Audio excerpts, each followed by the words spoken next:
actually one of the problems. We are part of the white economy. We're not part of the grey economy. We're part of the white economy where we have legally declared our tax revenues and paid our taxes since 2001 into the coffers of the treasury in this country.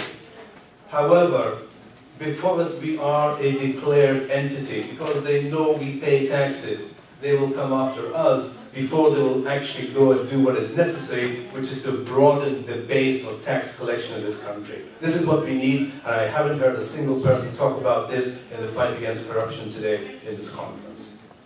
Furthermore, I think that when I come back to my company's scenario with the perception and reality issue, yes, I'm angry, yes, I'm frustrated, yes, I'm actually prevented from the mission that I came here to do and to help Ukraine develop as an economy, and I'm extremely frustrated that I can't do that with my team and my people in my company. The State Fiscal Service, and if they're here today, let me tell you, I'm going to fight you. I'm going to fight you every day until you recant and you take those illegal taxes back and the illegal penalties back, and you start to reform the administration and the bureaucracy in your organization. Mr. Nasirov is also culpable in this game. This is not about low-level stinking fish, as my Polish colleague this morning referred them to. This is the fish at the high level as well as the stinking fish at the low level. You have to tackle corruption both at a high level and at a low level. Today, this government, and certainly the State Fiscal Service, does not want to play that role. Nasirov, when challenged specifically on this point, said, no, I cannot do that, it's too big a job. Excuse me, that's why you were appointed in this role, was to in fact, to reform your agency. When we then take the international context, then I think somebody mentioned that perhaps Sicily, Mr. Kessler was talking about Sicily and the corruption and mafiosi there. I think probably another analog for Ukraine would be something like China.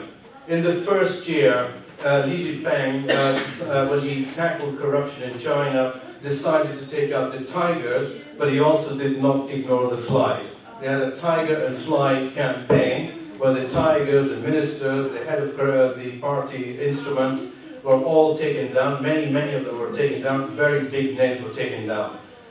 So he fought it at a high level, but he also did not forget the low level. And today we do not hear of any low-level prosecution cases. In China, just to give you an example, in the first year of the anti-corruption campaign there, they took 200,000 cases to court. 90% of them were prosecuted. 180,000 individuals were actually prosecuted, penalized, or demoted in their roles. Have we seen that today in Ukraine? Even a percentage of that, even a fraction of that? The answer is no. So, Andy, there is a dangerous gap between what the government is saying and what is actually happening on the ground. And I, for one, am here to fight it and to help make that change happen. Okay, well, thank you for your passionate it's very good we have this possibility to speak openly, frankly.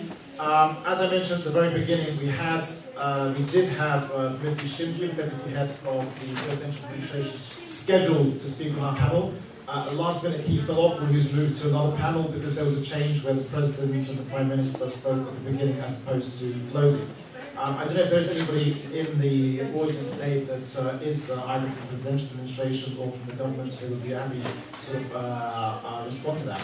But I mean, withdraw in the meantime, are you advising the government and the President's administration on anti-corruption measures? And I mean, what are you saying to them, and what would you say to Taksim? Well, it's very difficult to continue after this critical remarks and to try to say something on behalf of the government. I'm not advising the government now. I'm working both for the civil society but also for international organizations and helping the government and pushing the government to build an effective framework for fighting corruption. And this framework is quite comprehensive. It includes different institutions, and as we've heard today, there are many of them in Ukraine, and each of these institutions will have its own mandate. And each of these institutions can become effective if there is indeed will and capacity to launch them. There are different restrictions, different provisions which aim corruption in private sector, in public sector. I wanted to speak about one specific issue, the corporate liability for corruption. It's not very popular to speak and to tell this in the audience of private sector, especially after these critical remarks about how the government fails to do its job, how the government fails to deliver on its commitments to fight corruption. Instead, the government has also introduced instruments to promote anti-corruption mechanisms in the private sector. And these instruments, we should be all realistic and we should all be frank. These instruments can also be used against the companies. So these instruments could also be used to prosecute and to squeeze. Give us an example of that. To squeeze the companies more. Well, I'm coming to it. But I'll try to give a different perspective how the corporate liability for corruption could be used to enhance the general environment, why it's an important instrument, and why we should start speaking about it, and why the private sector should start doing something in this regard too. I have a short presentation, but I will just use a few slides. If I may have the clicker. So the corporate liability for corruption is more or less a universal standard. It's more or less a universal standard among the countries which are included in GRECO, in OECD, the Working Group on Bribery, and the OECD Anti-Corruption Network for Eastern Europe and Central Asia. It's about 67 countries. Most of them, 58 countries, have some kind of corporate liability. The majority of countries have criminal liability for companies for being involved in corruption deals. Some countries have administrative, some have mixed system, but it's more or less a universal standard. So why did the world decide that this is an important tool to fight corruption, despite the risks which such additional liability for companies entail? There are three reasons for that, and they are the following. The corporate liability, if it is properly enforced, if there are effective enforcement actions, it can help to achieve three results. First, the companies will do a better job of preventing corruption in their own ranks, in their dealings with the government. So they will ensure that they're not involved in corruption, even if they are squeezed out, even if they are extorted to participate in corruption deal. As we've heard, that there are companies which are adamant about this, even without additional incentives. But most of the companies, let's also be frank, they're complicit in these deals, and they take part because sometimes it's easier to be corrupt when you are inside the corrupt environment in order to be competitive, because all others do. But overall, in general, in longer term, corruption doesn't pay, and that's why the prevention, the companies through the corporate liability are pushed in preventing involvement in corruption. Then it also leads to self-policing when the companies start investigating internally any possible corrupt dealings through different mechanisms of internal controls, of compliance. They uncover this possible corruption also through the whistleblower programs inside the companies. And then we come to the third area where the companies self-report corruption cases to the government, even if it is internally, if it happens internally in the companies. Of course, for this you need an environment where the company is free to report and is not afraid of a backlash, as Mr. Shemeta said. There is indeed a long way in Ukraine to come to the situation where the companies are not afraid, not even to report about the internal corruption, but even to denounce, to blow whistle on corrupt officials, because now companies are afraid to denounce the corrupt officials in the government because they're afraid for official or unofficial sanctions. So it's a long way, but we should see the target and should understand what we want to achieve. Of course, this is all not very easy, and it costs a lot to achieve this. It was already mentioned that the cost of audit and compliance, these are the money which could have been spent on the business purpose policies. And there are many examples in the world which prove that companies are spending a lot of money in order to be compliant. Just few examples, you know that Siemens was fined enormous amount of money for corrupt dealings, but they also spent almost $1 billion for internal compliance and internal investigations. Avon spent $300 million during 4 years. Daimler spent $500 million during 5 years, and it's only to investigate corruption internally and to prevent these practices from happening. The recent OECD report on foreign bribery it showed how it was about the foreign bribery, but it's also indicative of other corruption and how the companies are involved, and how the effective corporate regime of corporate liability can make the companies to be proactive. So most of the cases which came to attention of law enforcement agencies, they came from self-reporting.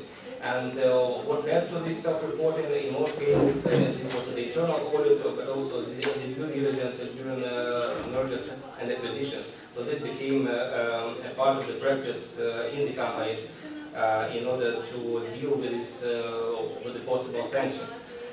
This is all very good in terms of the laws, but usually, and this is also the case in terms of the corporate liability, the enforcement practice is quite weak, and it's not only about Ukraine, where we have no cases of corporate prosecutions for corruption, but also in Europe, in the OECD world. For example, in the OECD, during the last 15 years, there were about 400 enforcement actions for foreign bribery, and from them only 260 against legal persons. In some European countries, like for example in Romania, there were almost 2,000 indictments against natural persons for corruption during 3 years or 4 years period, and only 14 cases against companies. In Ukraine, as I said, during the past year and a half, there were almost 400 convictions for corruption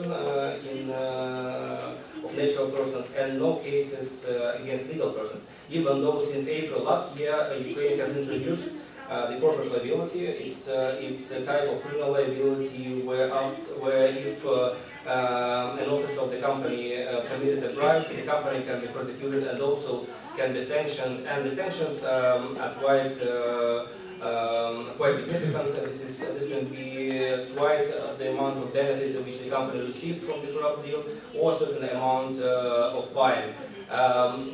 The system, since there is no enforcement, it's too early to speak how this instrument is used by the government. We should assess all the risks, also the possibility of the use of this instrument on behalf of the government. But we should also start thinking, and this is also the role of the business community, to start thinking about how this instrument could be used to make companies more compliant, how to fight the culture of corruption, or also in the private sector. We also know that corruption does not happen only in the public sector, also the private corruption in Ukraine, it is widespread. And here, so far the government was not very active, but the time will come when the government will turn its attention to this area, and the companies should be ready. So the corporate liability and the incentives which it provides and the experience of other countries in Europe should be used in Ukraine in order to get prepared for this next step. Thanks. I mean, Альтіус, if I can bring you in that, Dimitri's saying there's not a single case of corporate prosecution in Ukraine.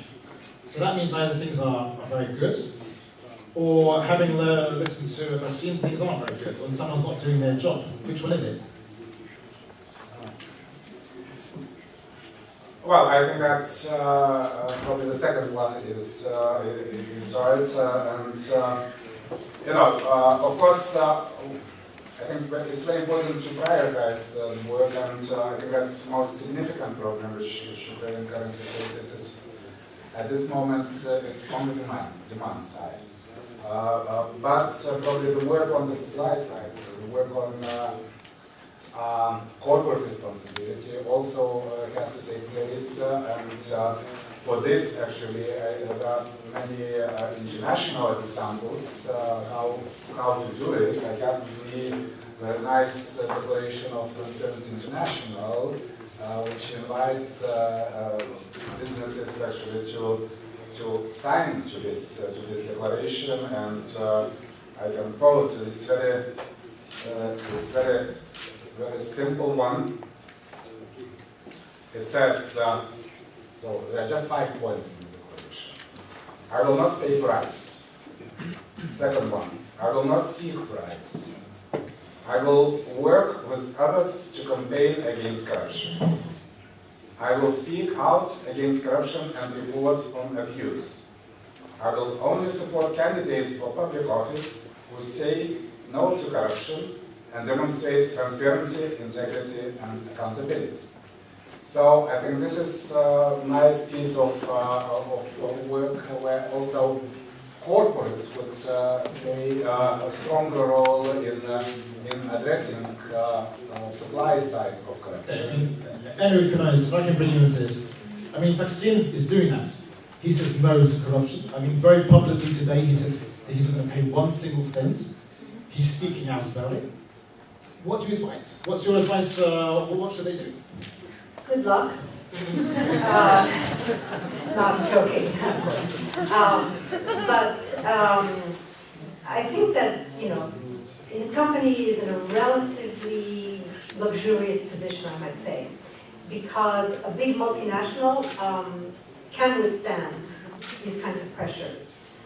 It may be costly, it may be frustrating, it makes a lot of people very angry because if they have a real mission to change things in Ukraine, it is extremely disappointing fact to then be confronted with this reality.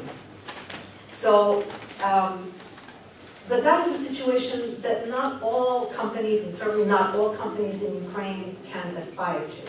A lot of the companies are much smaller. Losing a contract can be the difference between having a big economic failure, having to, have unemployment. The consequences for smaller companies, perhaps, and therefore the temptations are a very, very different scenario.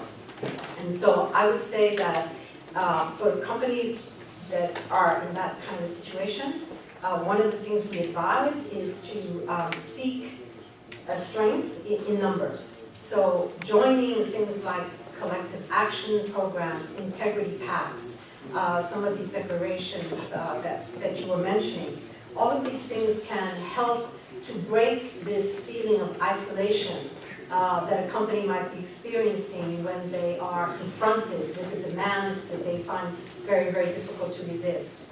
But one note of caution, and I take this note also from my personal experience when I was at the OECD and doing the OECD convention.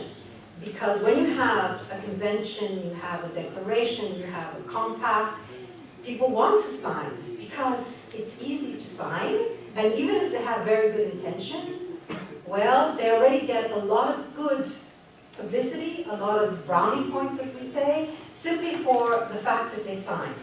And in the very beginning, when we had this idea of having the OECD convention, the countries said, yes, we will all sign and we will all do what